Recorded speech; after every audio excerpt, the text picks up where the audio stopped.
ये बहुत सागर है।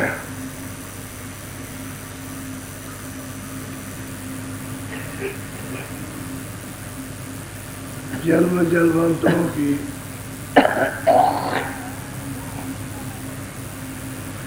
जो वासना है वो किसी भी जन्म में किसी योनि में भी पूरी नहीं हो सकी। कर्मी को भोगते आए और भोग रहे और भोगने के लिए चले जाएंगे। कर्मों से छुटकारा कब होगा? जब भजन करोगे। दूसरा कोई रास्ता नहीं है। यही सुगम और सरल रास्ता है और इसको चूक गए मनुष्य शरीर में तो फिर मिलेगा नहीं। ये नर शरीर फिर कभी आपके हाथ आएगा, क्योंकि ये तो अमूलक चीज है। थोड़े दिन के लिए आपको दी गई तो आप इससे भजन नहीं करते, बहुत काम करते हो। सब 84 में जाने के, नीचे योनियों में उतरने के काम करते हो। उसी को भवसागर कहते हो। जीव मनुष्य शरीर छोड़ के चला गया तो गया भवसागर, और इससे ऊपर चढ़ गया तो बच गया। तो जब महात्मा मिल जाए तभी कुछ होगा। कल आपको सुनाया था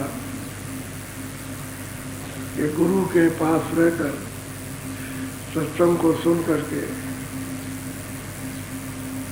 जब जागृति हुई उसको, तो गुरु से हो गया प्रेम और सेवा सत्संग प्रेम। फिर प्रार्थना की कि भजन करेंगे, तो गुरु ने दया कर दी, रास्ता बता दिया, भजन करने लगा। जो जो भजन में प्राप्त हुआ वो सब हाजिर कर गए। अब वो तो उनके सामने तो हाजिर देना हाजिर करना था जो माल कमाया, लेकिन अब सब लोगों के लिए उससे फायदा, क्योंकि अगर वो निशान न रहे तो किसी को मालूम ही नहीं होगा कि कोई मालिक के प्राप्त करने का कोई रास्ता है। तो ये सब महात्माओं के सबूत रास्ते हैं सनत। तो जिस रास्ते से पाते हैं उसका वर्णन करते। तो सबसे बड़ी बात यह है कि सत्संग मिलना चाहिए। सत्संग मिलेगा तो समझ आएगी कि संसार क्या है, कहाँ जाएंगे, कहाँ से आएंगे, क्या करना है, क्या कर रहे हैं, ये सब कुछ पता चलेगा। क्या हमारा है, हम किसके हैं, हम किसी के रहेंगे या हमारा कोई रहेगा, या हम किसी के साथ चलेंगे हमारे साथ कोई जाएगा। तो ये सब चीज़ें सत्संग से आपको, क्योंकि ये तो धर्मशाला का मेल है। अब ये धर्मशाला है, इसमें मेल हो गया, कोई इधर से आ गया, कोई इधर से आया, कोई इधर से आया, और मेल हो गया। और बस जिसका जिसका समय पूरा हुआ वो चलता गया। तो मेल खत्म हो गया, मेल मिलाप खत्म। तो ये बाहर का मेल है, व्यवहारिक, थोड़े समय का, और बस चलते गए।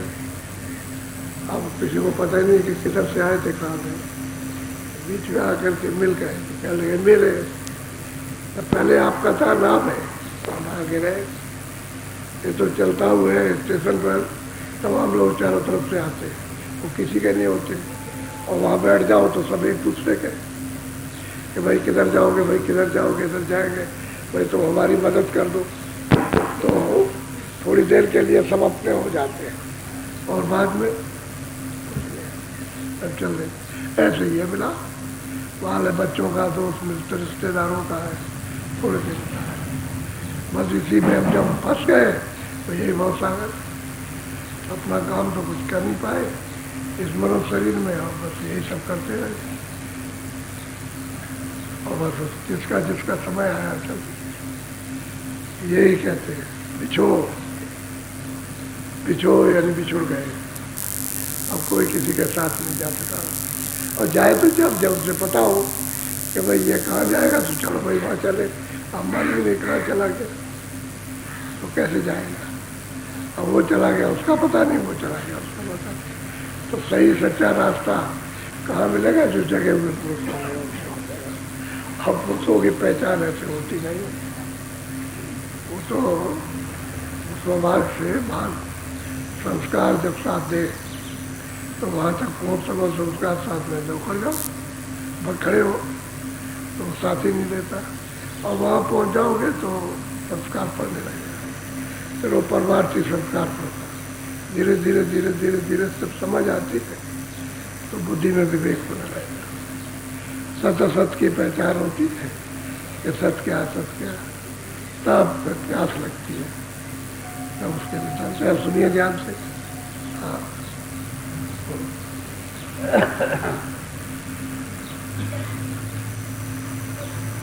गई आज सोच में, गई आज सोच में। कहते भाई आज मनुष्य शरीर मिला तो ये सोच रहा हूँ कि मेरा इस तन में काम होगा या नहीं होगा, क्योंकि मेरा तो मतलब ये है कि चीज कि संसार है तो अपने काम आने वाला नहीं।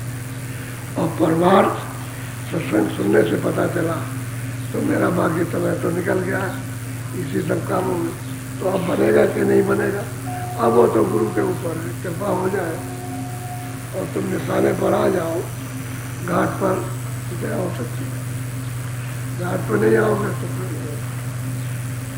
मन का सूरत का घाट है, वहाँ उलट के आ जाओ। अंदरूनी घाट पर दोनों आंखों के ऊपर, तो दोनों सूरत का भी वही घाट पर का मन जो है नीचे उतर के बस घूम रहा है। अब कुछ नहीं है, कहीं अच्छी चीज आई तो आँख पर बैठ गया, उसका रस ले लगा, वो बहुत सुंदर है, कहीं बहुत कुरूप बना रहे, कह लगे अच्छा नहीं लगता, अरे हिंदी द्वार पर बैठ गया। कभी शरीर रसीले शब्द सुनाई दिए तो कान पर बैठ गया, तो रस लगा कह रहे ये तो बहुत अच्छा था, बहुत अच्छा। वो कहीं खराब आ गया तो कह लगे सुनने लायक नहीं है, रस लेता। कभी जिब्या पर बैठ गया तो जिब्या पर चलत रहेगा, स्वाद लेना, हर इंद्री के द्वार पर बैठ करके भाग भाग के स्वाद लेना। तो इसकी आदत तो पड़ गई कुत्तों जैसी, इसके घर पर ही फेरी लगाई, उस पर भी लगाई, उस पर इस इंद्री पर भी बैठ गया, उस पर भी बैठ गया, और इस पर बैठ गए, और तृप्त कहीं नहीं हुआ। तो कहते हैं हमारा तो सोच इसी में चला गया कि हमारी सब उम्र खत्म हो गई, अब रह क्या थोड़ी सी है, वो कभी भी जाने वाली। तो सोच करती है थोड़ा, अब सोच चिंता करती है कैसे होगा, कैसे पार उतरेंगे। बोलो अनहद बाजे बजे गगन में, धरे न धोने पर ख्याल। गुरु की कृपा तो हो रही है, उनकी कृपा तो सदा होती है जीवों पर, इसीलिए आते ही है। लेकिन तुम जब दरवाजे पर बैठो तो तुमको सुनाई देता है कि जंगल में बाजे बजते हैं, लेकिन उस पर तुम्हारा ध्यान कम टिकता है। इसमें ज़्यादा क्यों मन भगोड़ा हो गया ना, विकारों में ज़्यादा भागता है। और क्षणिक रस के पीछे क्यों आदत पड़ गई। जब आदत खराब होती है तो मीठे से मीठी चीज़ खाने को मिले वो अच्छी नहीं लगती है, वो जो खराब चीज़ है वो। तो इंद्रियों के दरवाजों पर भागने की आदत मन की पड़ गई। ऊपर तो बाजे बज रहे और सुनने को भी मिलता है, लेकिन उसका ध्यान यानी उसमें लय नहीं होता। लय हो जाए तो रस मिल जाए अस्थाई, तो लेकिन सुन देता है बाजे बज रहे। अब बहुत सी आवाज़ें होती हैं तो बाहर से कान उठा, कोई ये बोल रहा, कोई बाजा बज रहा है, कोई ये, कोई जानवर, कोई चिड़िया बोल रही, सबकी आवाज़ सुन रहे हैं, लेकिन उस तरफ को ध्यान नहीं आता। ध्यान तेरा दूसरी तरफ विकारों में ध्यान है। इसकी वजह से उस आवाज़ पर ख्याल रखे तब तो उसमें रस आ जाएगा। तो तुरंत कहती है कि मेरा इसी में सोच विचार में समय जा रहा कि ऊपर तो बाजे बज रहे और मेरा उसमें ध्यान नहीं लग रहा। मालूम होता है कि गुरु की कृपा नहीं, गुरु की कृपा तो है, तू कृपा अपने ऊपर नहीं कर रहा।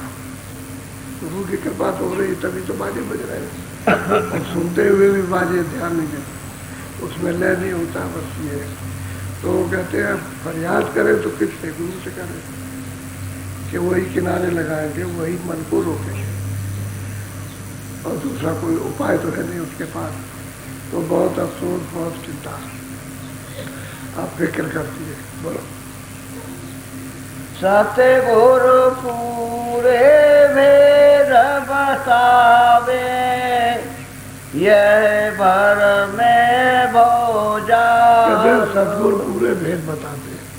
कहते भाई ये चढ़ने का सुलभ रास्ता है और आसानी से चढ़ चलोगे तो भेद पूरा देते कि कहाँ से तुम आए, कैसे कैसे तुमको यहाँ से जाना, तुम उससे कैसे बिछुड़ गए,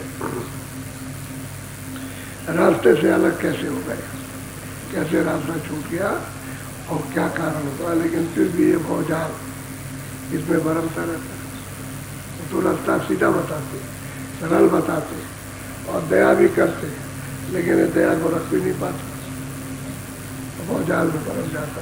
कई बच्चों में, कई रिश्तेदार में, कई इसमें, कई धन में, दौलत में, कई काम में, कई क्रोध में, कई लोभ में, मोह में, अहंकार में, बस इसी में भरम जाता है। और जो बताते हैं उस पर ध्यान नहीं देता।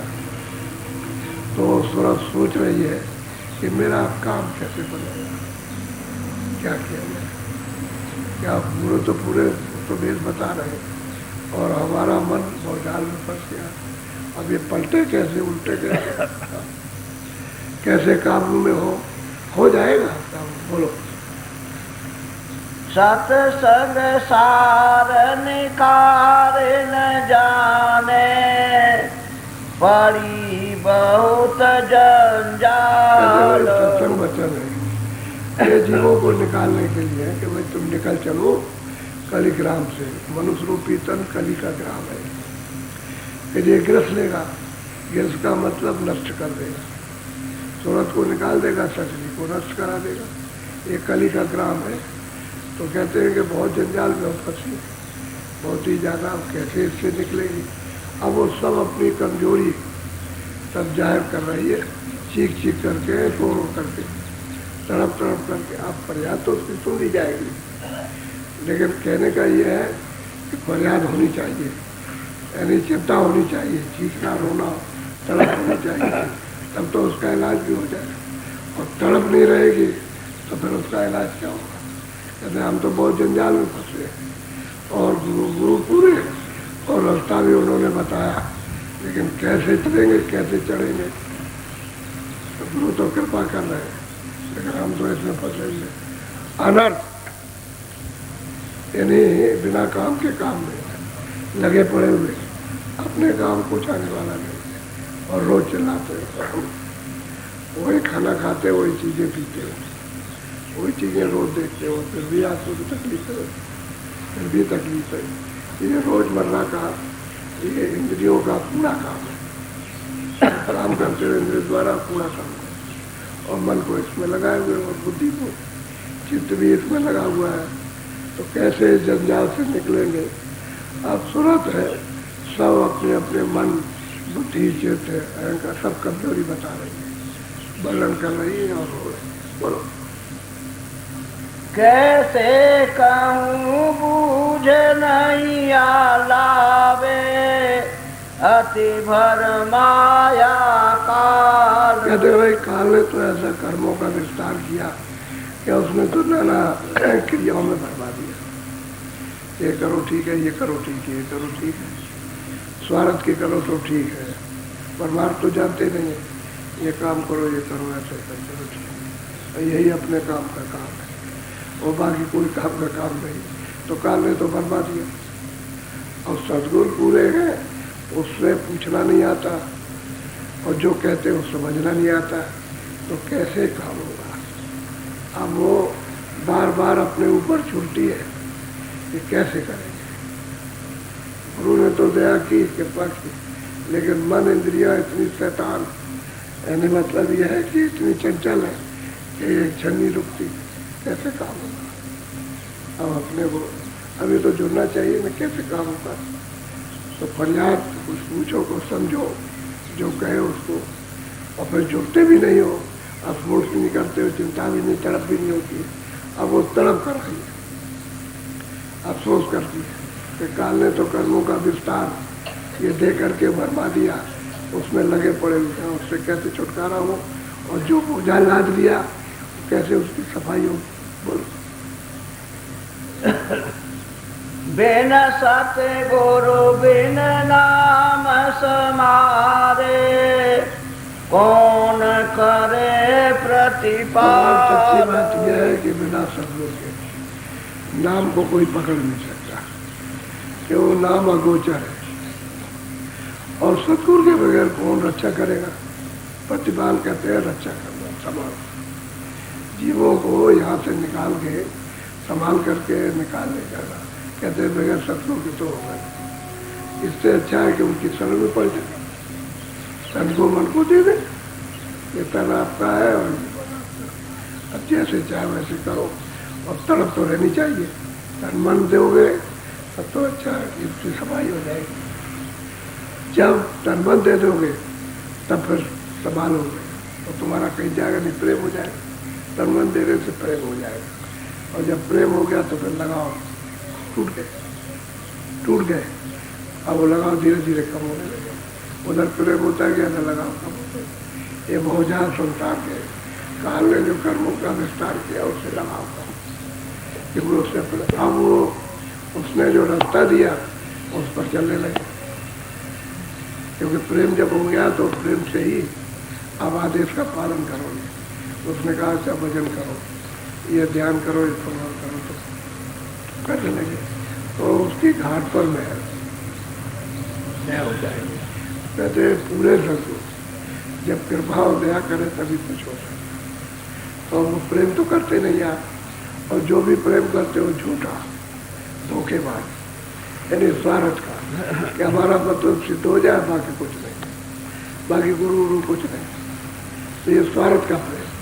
अरे भाई सच्चा प्रेम करो कि भाई इधर का भी काम हो जाए, उधर का वो सच्चा प्रेम, तो इधर का नहीं तो चले गए, तो उधर भी छूट गया, इधर भी छूट गया, न कुछ उधर का ले सके परमार्थ का जीवात्माओं के लिए, और न तो शरीर के लिए कुछ, तो स्वार्थी लगाव था। निस्वार्थी थोड़ा मेल मिलाप किया था कि भाग पे दौड़ते में कुछ बन जाए तो बन जाए, तो उसमें ये तो सच्चाई इसके, सच्चा प्रेम जब हो जाएगा तब ये इधर के लगाव टूट जाएगा, मन इधर से, इंद्रिया इधर से आ जाएगी।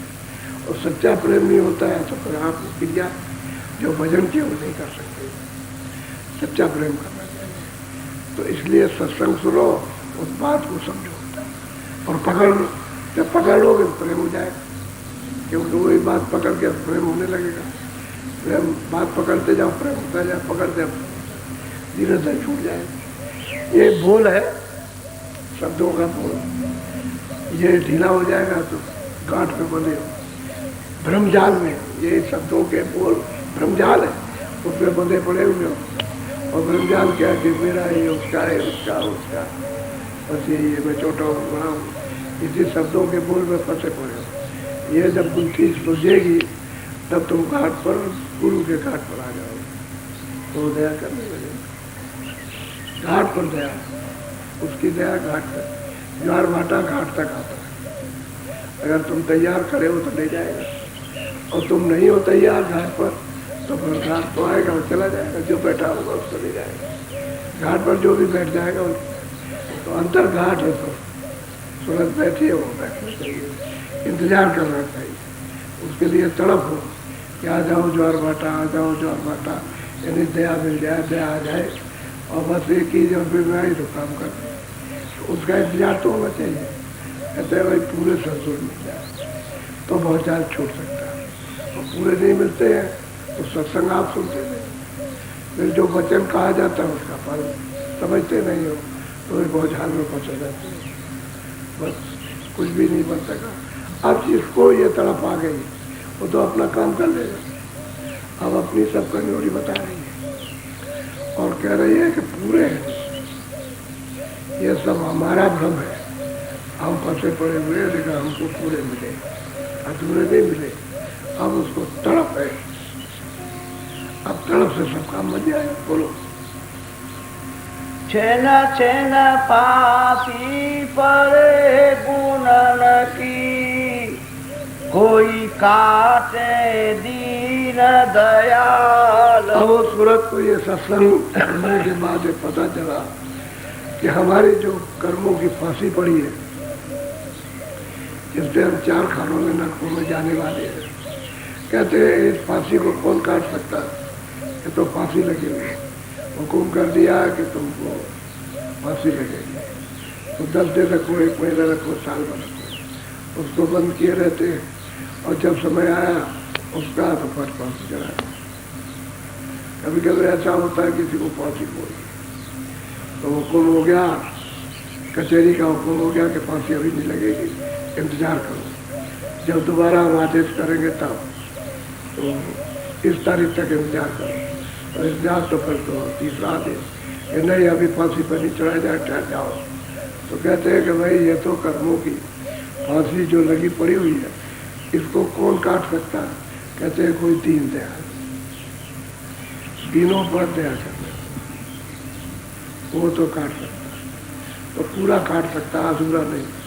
कोई दीन दयाल मिल जाए जो जीवों के हित के लिए ये सोचते रहते हैं, अगर वो मिल जाए तो इस कर्मों की फांसी को काट सकते हैं। नहीं तो तरह तरह की फांसी लगी, और शरीर छोड़ने के बाद तो फांसी पे चढ़ नहीं है। वैसे शरीर में भी कोई गलती करो तो फांसी पे चढ़ा दिए जाओ, ये भी फांसी है, हर वक्त फांसी लगी हुई है, किसी वक्त भी कुछ भी हो सकता है। कभी कभी हम सोचते हैं, ये सोचा करते हैं कोई झगड़ा होता है तो झगड़ा तो मतलब क्यों करते हैं?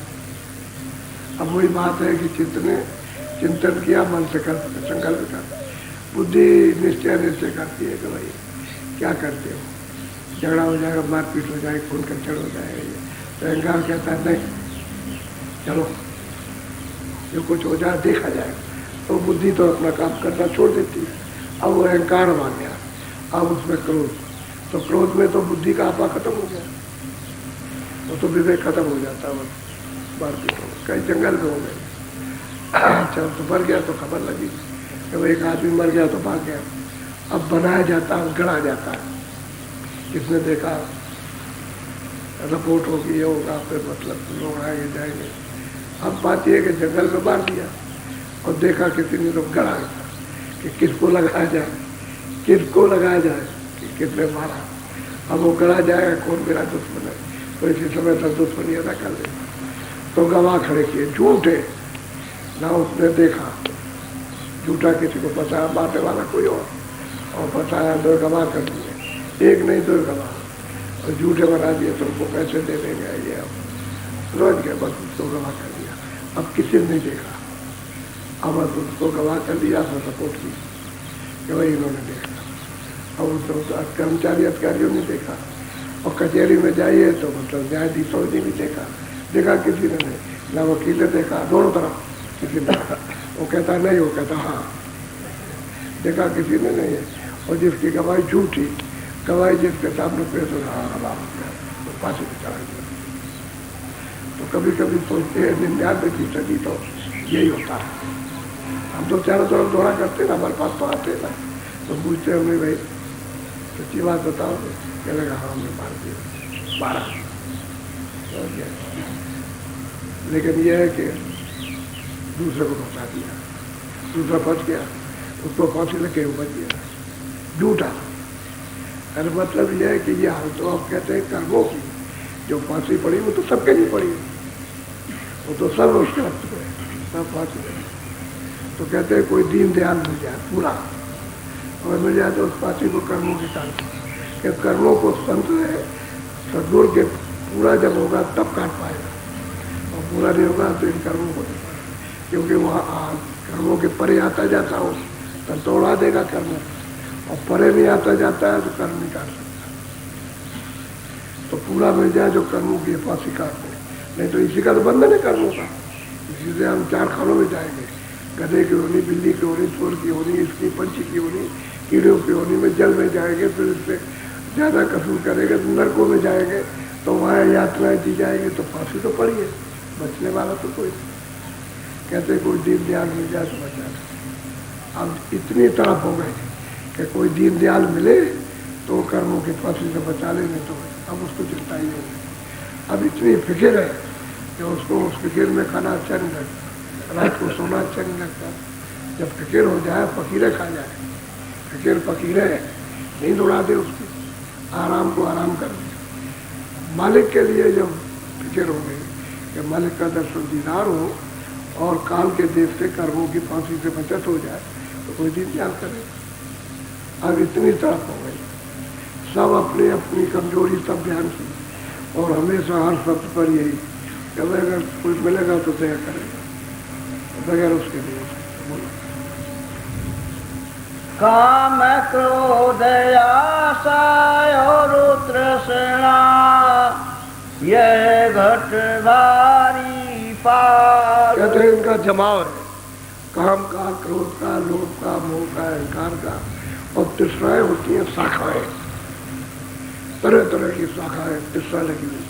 आज ये मिल जाए, आज वो आ जाएगा, वो आ जाएगा, 2 बरस बाद, 4 बरस बाद में ये हो जाएगा, तृष्णा है। तो वो जितना आप फैलाव करोगे वो तो तार है, वो तो तार, तो उससे तो आपकी बुझेगी नहीं, यार प्यास तो बुझेगी, वो जैसी की तैसी लगती है। तो कहते हैं काम क्रोध लोभ वो कार्य तो पालन कर दिया, और इसमें तृष्णाएं उठी हैं आंधी की तरह से, और वो पूरी नहीं होती। क्यों कि तृष्णा ये कि चीज़ मिल जाए, नहीं मिल जाए। अब 1000 कोशिश कर रहे हो, मारते भी हो, काटते भी हो, लूटते भी हो, छीनते भी हो, ये भी करते हो, धोखा भी देते हो, शराबत भी, सच भी बोलते हो, लेकिन किसी से पूरा नहीं। काम क्रोध में सब पागल कर दिया और तृष्णाएं उठी, अब वो पूरी नहीं हो रही। इसमें फंस गया जीव बेचारा, क्या करे। और जीव क्या करे, हाथ छूट गया, नाम छूटा बस इसके बस में, मन बुद्धि चित्त के बस में सुरत हुई, और मन बुद्धि चित्त जो इंद्रियों के बस में हो गए। अब ये सब इधर दौड़ रहे हैं। अब सूरत बेचारी अकेले क्या करे, तो विवश होकर के चिल्ला रही कि हे दयाल, हे दीन दयाल, कृपा करो, नहीं तो मैं गई, नहीं तो ये मुझे पागल किए, वो कैसे इनसे निकले, मेरा बस कुछ नहीं चलता। सही बात ये, जब विकार अंदर आ जाएंगे तो सूरत अकेली अब कुछ नहीं। अगर सूरत को ताकत लेना है तो नाम से शब्द से जुड़ जाए तो उसको सच्ची ताकत मिल जाएगी। जैसे ही ताकत मिली वैसे ही इसके सब बस में हो जाएगी, और जब तक ताकत नहीं मिलती है तब तक कोई बस नहीं। सूरत सबके बस में है। अब जिधर चाहते उधर खींच ले जाते, क्या करते, जिधर चाहेगा मन खींचेगा, चित्त खींचेगा, बुद्धि खींच ले जाएगी, अहंकार खींच ले जाएगा, विषय वासना है उसमें चले जाएंगे। अब वो सब चिल्ला रही है, अब उसको जानकारी हो गई कि जल्दी करो नहीं तो गया, समय तो उतना ही है, इसी में रो लो गा लो और छुटकारा कर लो, नहीं समझ गए बहुत जाल में।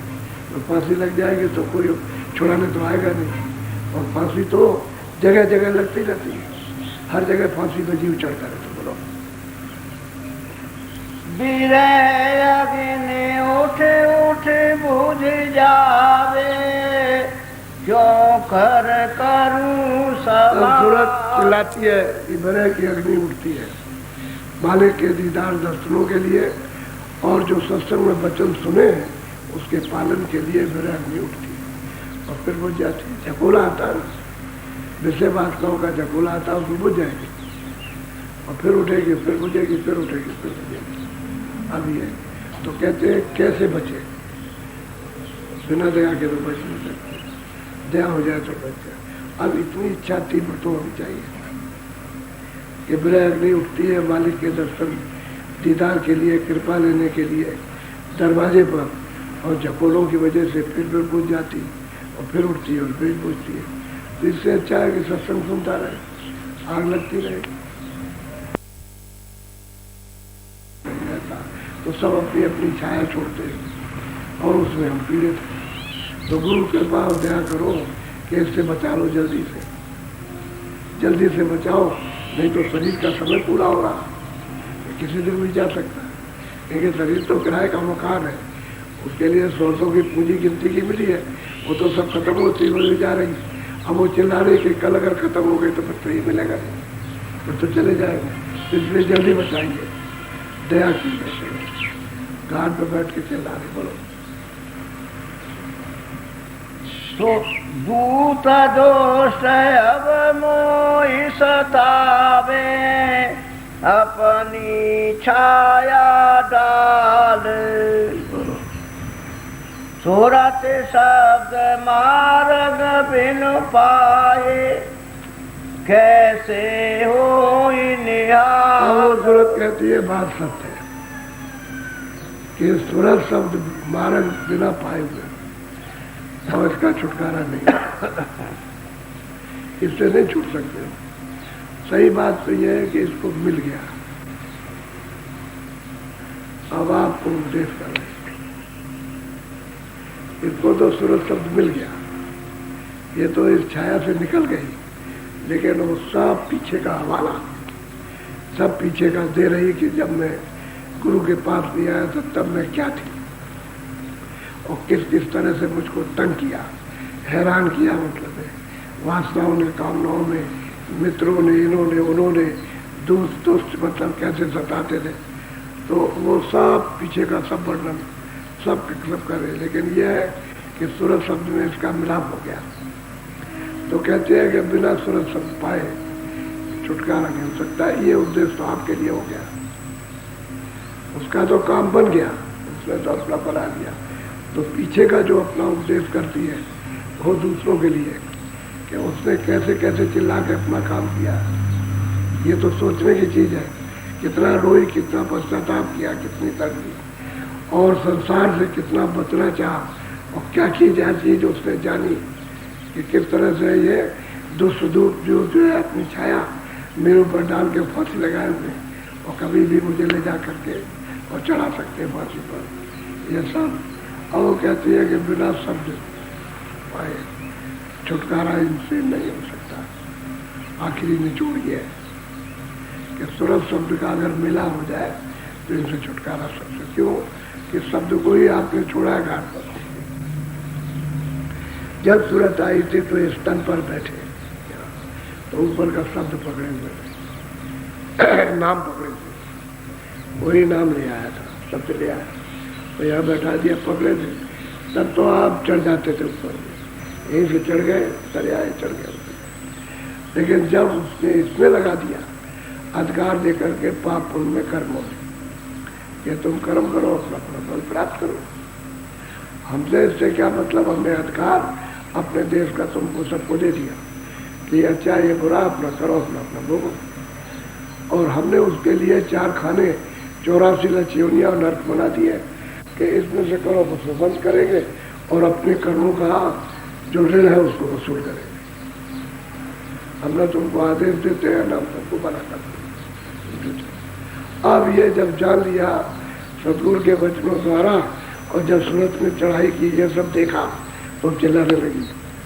वो जो चिल्लाना सूरत का औरों के लिए, दूसरों के लिए मुफीद है, फायदेमंद है। कि जैसे हम रोए चिल्लाए ऐसे ही सब रोए चिल्लाए और पूरे गुरु मिल जाए, मार्गदर्शी देखने वाले, तो छुड़ा सकते हैं। तो सूरत को शब्द से जोड़ देंगे तभी इसका निर्वाह होगा, छुटकारा होगा। जब तक सूरज सत्य को नहीं पाएगी, जो छोड़ दिया तब तक छुटकारा नहीं हो सकता। और वो तुम्हारे सबके पास घाट है। सही बात तो ये, घाट तो सबके पास, कोई भी आदमी हो सबके पास घाट है। और उस पर जो भेद बताने वाला बता दे और आप बैठ जाओ तो घाट पा जाओ, शब्द पा जाओ तो घाट से चढ़ चलो। और भेद बताने वाला जानकार नहीं मिलता तो उसका बताए कौन? जो नहीं जानता वो कैसे बताए? जानकारी बताए कि ये घाट है, यहीं से तुम नीचे उतर गई और यहीं से ऊपर चढ़ जाओ। शब्द को पकड़ो, ऊपर चढ़ो, सब छूट गया, घर छूट गया, रास्ता भूल गए। हमारे मारे जंगल में बियाबाद जंगल में घूम गए और कहीं भी सहारा कहीं नहीं मिलता। जब इस योनि में सहारा नहीं मिलता है नर शरीर में, तो 84 में क्या सहारा मिलेगा? सहारा तो इसमें मिलना चाहिए था। तो कहते हैं तुमने कभी सत्संग तो जाग के किया नहीं, तो छूट गया रास्ता और वो बहुत जाने। बोलो सहस कमल चरित्र कोटि आवे। अब वही तुरंत कहती है इतना रोई गाय कि क्या करेंगे, शब्द को सुने और उसको पकड़ के और कहते चढ़े और सहदल कमल पहुंचे। सहदल कमल में ईश्वर का निवास है, जिसको मुसलमान खुदा कहते हैं, हिंदू परमात्मा और मुसलमान ईसाई गाठ कहते हैं, वो उसका स्थान है। तो कहते हैं कि जब चढ़े शब्द को पकड़ तो सहदल कमल आए और सहदल कमल से ऊपर चढ़े तो त्रिकुटी ब्रह्म स्थान में पहुंच जाए। अब ये अगर न जाइए गई होती, ऊपर ना आती जाती, बताती क्या? सब तकलीफ बताई कि मैं कैसे आया, मुझे क्या तकलीफ थी, क्या पीड़ा थी और क्या चिंता थी, कैसे मुझे लोगों ने रोक रखा था, काम क्रोध कैसे मुझे घेरे हुए थे और मुझे करने नहीं देते थे। ये सब बता रहे पीछे का। और अब चढ़ रही, अब चढ़ाई हो रही कि शब्द को पकड़ो, सहदल कमल, और सहदल कमल से ईश्वर का दर्शन के बाद त्रिकुटी आओ और वहां ब्रह्म का दर्शन करो। ब्रह्मराज को बोलो नाई मान सरता। और कहते हैं ऊपर चलो तो 10वें द्वार की धुन को सुनो, तो वहां नहाए, मानसरोवर में स्नान करो तो पार ब्रह्म का साक्षात्कार होगा।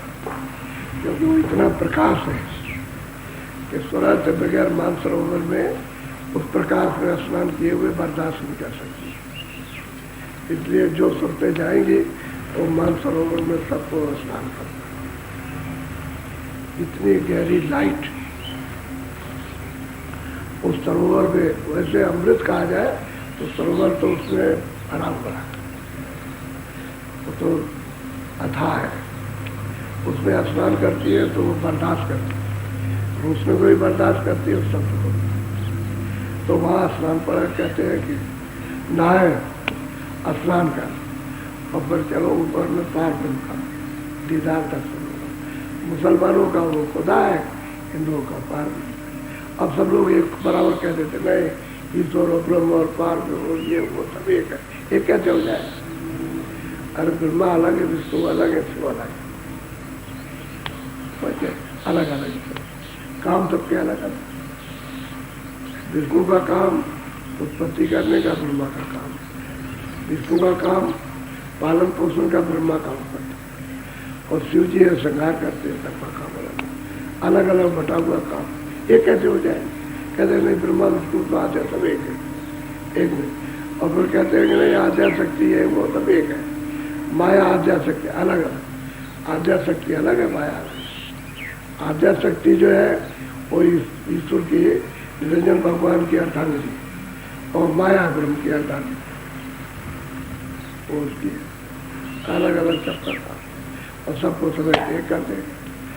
और उधर में 10वें द्वार में पार भी, और मुसलमानों का अल्लाह है, हिंदुओं का पार भी।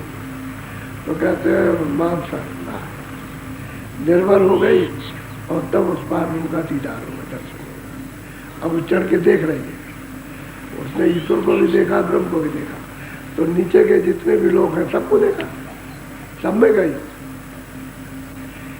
अरे मतलब ये चाहे जितनी किताबें पढ़ो उससे कुछ नहीं होता। और जो 14 लोग हैं उसमें कौन कौन राज करता, ये देखने वाला बताएगा, सुनने वाला कभी नहीं बता सकता। तो अलग अलग राजा स्वर्ग वैकुंठ में 14 लोक में 14 भवन है। मुसलमानों के यहाँ वो 14 तबक कहते हैं, 14 खंड है और वे अलग अलग कौन नबी किस लोक में, किस खंड में, किस तबक में, यानी कौन देवता किस में राज करता है, वो जब तक देखेगा नहीं तब तक। तो इधर से जब जाते हैं देखते जाते हैं, देखेंगे नहीं तो बताएंगे क्या, उधर देखते। तब ऊपर में माया का लोक है। तो माया का लोक जो है वो स्वर्ग वैकुंठ मृत्यु लोक से बहुत बड़ा। उसको अगर न देखे तो फिर क्या देखेगा, वहां हो जाना तो वही सब होगा। और माया का लोक बगैर संतों के पार नहीं कर पाएगा, वो जाने नहीं देती उसको हुक्म है कि इधर से कोई निकल के ऊपर लग जाए। ऊपर में ईश्वर बैठे हुए, उन्होंने आदेश दे रखा। तो वहां इतनी कला, इतना रूप, इतनी सुंदरता वो दिखाती है कि वो उधर से कोई जा नहीं पाता, सबका हरण कर देती है। अब ऊपर जाने वाला कोई पूरा मिल जाए तब तो नहीं जाता। तो कहते हैं भाई मैं तो इधर से देखती हूँ भाई, तो मैंने सैदर कमल में ईश्वर को देखा और त्रिकुटी में पहुंची तो ब्रह्म को देखा, ऊपर चढ़ी तो मानसर में नहाया और तो कहते 10वें द्वार में पार को देखा, मैंने देखा। कहते हैं कि ऐसी तड़प, ऐसी आग लगी कि मैंने इतनी फरियाद की उनसे कि उन्होंने मेरी घाट पर सुनी और उन्हें कृपा की। वो तो दीनदयाल है, दया तो करें। कहते बिना उनकी दया के कुछ नहीं करेगा, दया तो उनकी होना चाहिए। बोलो। मासून चढ़े भमर गुफा। कहते हैं कि मासून की चढ़ाई उसने सब की, सब देखा। सतपुरुष के 16 पुत्र वहां से भेजे हैं, सतलोक से 16 पुत्र। तो 4 का तो उन्होंने भेद बताया और 12 पुत्र। तो उनके छोटे छोटे लोग, उनके लोग तो अथाह है। तो कहते हैं कि भाई सतपुरुष के भेजे हुए तो 16 पुत्र हैं, 4 का भेद बताया, 12 पुत्र रखे। और सब संतों ने इशारा तो जरूर किया, क्योंकि देखा तो सबने इशारा किया, लेकिन 12 का बताया नहीं। इशारा सबने किया, जो इधर से गए उन्होंने सबने इशारा किया और 4 का भेद बता दिया कि तुम ये चढ़ाई करो, बाकी तो मतलब नहीं। लेकिन जब मंडल पर पहुंचेगी तो देखेगी क्या, वो तो देखेगी। तो कहते हैं कि मासून का मैदान, उसको भी पार करने के बाद बना, तो वहां पर महाकाल पुरुष विराजमान है। कहते हमने देखा। अब जो कह रही है कि मैं काम में, क्रोध में, लोभ में, मोह में, भौजाल में फंसी पड़ी हूँ और मुझे आग लगी, बुझ जाती, ये चारों तरफ से मित्र उभरते, तो गुरु की कृपा ने भी चढ़ाई कैसे होती। आखिर में फैसला करती है, बिना सूरज शब्द मारक के पाए इनसे बच नहीं सकता कोई हो। चाहे जितनी पूजा पाठ करो, मक्का जाओ, काबा जाओ, यहाँ जाओ, मस्जिद में, मंदिर में जाओ, चारों धाम का, बिना सूरज शब्द के पाए हुए कोई पार नहीं सकता। वही चढ़ाई है, आस्थानों की वही चढ़ाई शब्द के द्वारा, और शब्द के द्वारा सब मिल जाएगा, सबका दर्शन दीदार हो जाए। और वो सूरत कर रही है सबका। ऐसे ही जब चढ़ाई की तो तुलसीदास से भी दर्शन किए और उनको जो बताया प्रेमियों को, उन्होंने वैसे ही दर्शन किए। तो बहुत में और कुछ बताया तो बहुत कुछ है। तो किसी ने कहा ये तो है लेकिन ये भी है, अरे कहने और तो बहुत मिलता ही है, मिलेगा ही। तो ऐसा नहीं कि एक ही आदमी एक ही चीज कहे, वो भी कह देगा और भी बता देगा। सबके अलग अलग साधना के जो दृश्य है, अनुभव के जो देखते हैं वो बताते हैं, सभी बताते। ऐसा नहीं कि किसी ने छोड़ दिया हो। जो भी आए महात्मा और जो सेवकों ने जो साधना की, उन्होंने जो प्राप्त किया सब होता है। बोलो। सत्य नाम पावे निज नाम। कहते हैं कि जब भंवर गुफा स्थान पर जब चढ़ी तो वहां सोम पुरुष का दीदार हुआ।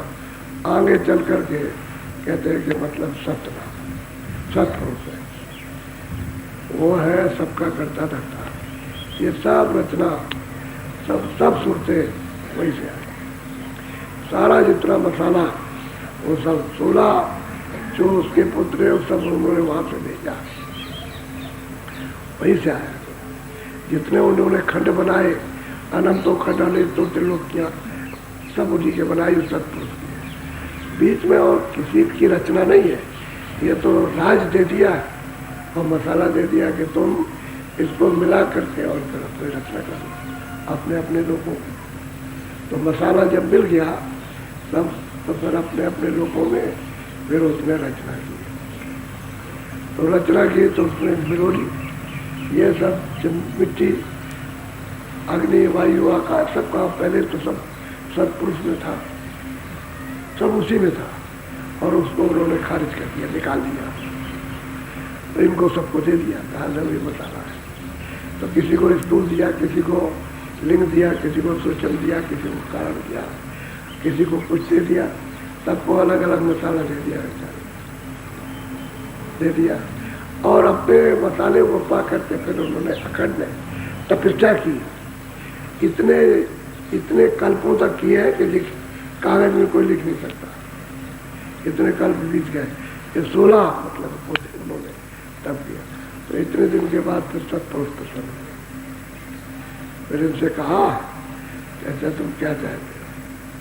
तो उन्होंने कहा कि नहीं, हम आपके राज थोड़ा सा राज चाहते।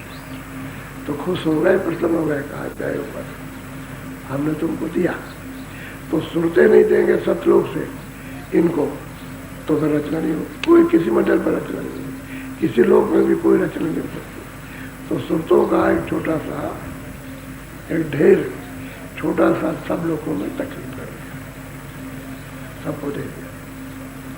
बस वो फिर रचना कर ली, अपने अपने मंडल में रचना करके उसमें वो भी उलझ गए उसी में। अब वो डर रहे कि मेरा कहीं राज में चला जाए। तो 24 घंटे अखंड है, ये सब के सब उसी मालिक का, सत्पुरुष का ध्यान करते रहते,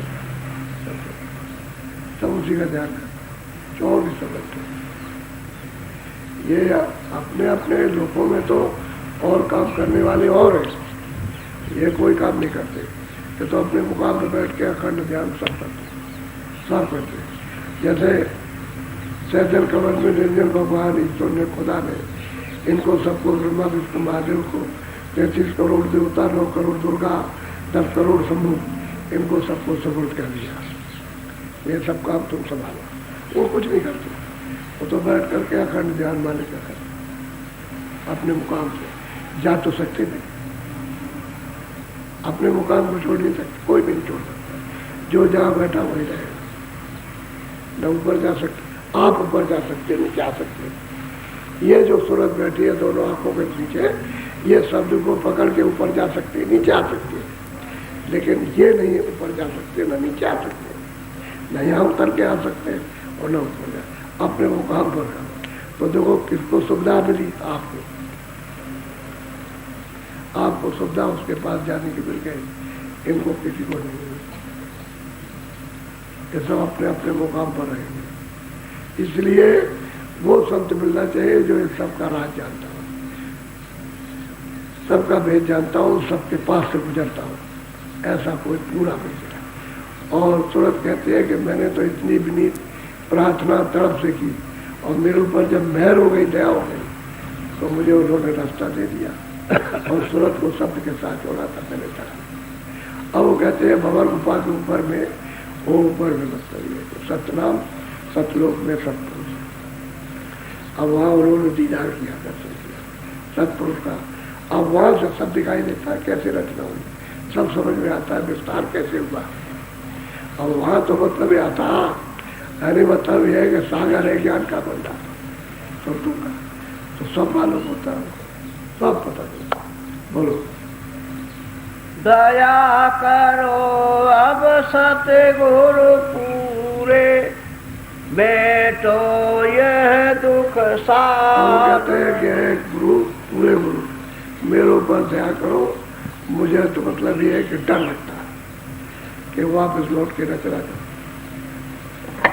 अरे वापस फांसी न लग जाए तो ऐसी और कृपा हो दया करो। देखिए अंतिम समय तक पूरी हो गई, ये पूरे हो गए, अधूरे नहीं, लेकिन अंत समय तक गुरु से फरियाद करते कि मेरे ऊपर दया रखना, कृपा ही रखना कि ये दुख फिर कभी न व्यापे, ये कष्ट कर्मों का ये कभी लगे नहीं, इसकी पासी पड़े नहीं, ऐसे दया से कृपा करते। आखिर वक्त पूरा होने के बाद में भी प्रार्थना करते रहते। तो कहते हैं, हे सतगुरु तुमने तुम ऐसी कृपा दया करो कि ये दुख फिर कभी न मिले। और जब घर में पहुंच गए इसमें क्यों दुख पड़ना, एक बार पहुंच जाए तो दोबारा फिर आने को लगेगा। लेकिन वो तो यहाँ रहती है, यहाँ आती और जाती, आती जाती, तो चिल्लाती है कि दया करते रहते कि कहीं कर्मों की फांसी न लग जाए। ये विनती प्रार्थना करती है। तो असल में यह है कि पूरे की खोज करना ही चाहिए। आप भरम जाओगे तो फिर भरम में रह जाओगे। अरे पूरे की खोज करो, कहीं ना कहीं मिलेगा, मिल जाएगा कहीं ना कहीं। अगर ढूंढोगे तो मिलेगा, खोज करोगे तो। और जब प्यास लगी होगी तो फिर तो वही पहुंचोगे जहाँ पानी मिलेगा। तो जहाँ आत्म खुराक मिलेगी, आत्म जल मिलेगा, संसार उनके लिए खाक हो गया, फिर भी कहीं जीवित ना हो जाए, ये सब जाग न जाए। तो चिल्लाते हैं जोर से कि कहीं फिर ऐसी कृपा दया करो कि कभी आएंगे। तो फरियाद तो करनी है। अरे भाई किसी के पास जाते हो कि कृपा कर दो, हमारा ये काम कर दो, आपकी बड़ी दया हो जाएगी। कोई काम कर देता, किसी के दरवाजे में भीख मांगते हो, कहे मैं बहुत भिखारी हूँ, तो औरत घर की कहते अरे चला हट्टा कट्टा हो गया, कुछ काम कर जाए कुछ। अरे भाई तेरा काम है, तू कुछ भीख दे दे। अब तेरे दरवाजे पर भिखारी बन के आया तो उसको हट्टा कट्टा सुनाती है। धर्मदास जी बहुत धनी आदमी थे, विदेशों में बड़ी बड़ी नौकाएं उनका चलती थी, कारोबार उनका होता था, बहुत अरबपति थे। तो लोगों में बातचीत आपस में हुई कि भाई कौन सेठ है जो दान नहीं देता। तो लोगों ने बातचीत की कि भाई एक सितार है, धर्मदास है, उसकी औरत एक दाना नहीं देती है। तो कबीरदास वो मौजूद थे। कबीरदास को पता चला कि ये इसको ठग लेंगे और मतलब ये इसका दुरुपयोग कर लेंगे, तो आप खुद पहुंच गए। उसको पहुंच गए कि अरे भाई तू बहुत अच्छी है और तेरा बड़ा कारोबार है, तेरे नाती पोते और तेरा अच्छी है, और तू बहुत अच्छी है, मतलब है बहुत भली है, सब कुछ है। अरे कह रहे कि अरे इससे क्या होता, ये मेरे मन को थोड़ी तू इस तरह से मोड़ सकता। अरे तू हट्टा कट्टा है, जा अपना कहीं काम कर जा करते। तो कुछ नहीं। एक दिन धर्मदास खाने पर बैठे थे और चौके में लकड़ी जो थी वो दीमक जल रही थी। तो कबीरदास आकर के खड़े हो गए, कोई है? तो उसने वही औरत में देखा, एक आदमी खड़ा है, चांडालिन दुष्टन और पापिन, और तेरे चौके में दीमक और चीटियां जल रही हैं और तुझको धन के मत में अभी कुछ होश नहीं है, तुझे नशा बड़ा। अरे चल चल, तेरे ठोको तो बहुतों को देखा। तो धर्मदास बैठे थे, उनके कानों में कुछ शब्द पड़े। तो उसने कहा भाई वो कौन क्या कह रहा था? अरे कह लगे वो कह रहा था बड़ी चांडालिन, बड़ी दुष्टिन और बड़ी पापिन है, तेरे चौके में जहाँ खाना बनाती है वहाँ दीमक जल रही। तो फौरन धर्मदास जी उठे और गए, जाकर के चौके में देखा तो लकड़ी में सचमुच दीमक थी, वो जल रही थी। दीमक आए और जाए और जल जाए, आए जाए जल जाए, वो तो उसके अंदर थी, तो दीमक जल रही थी।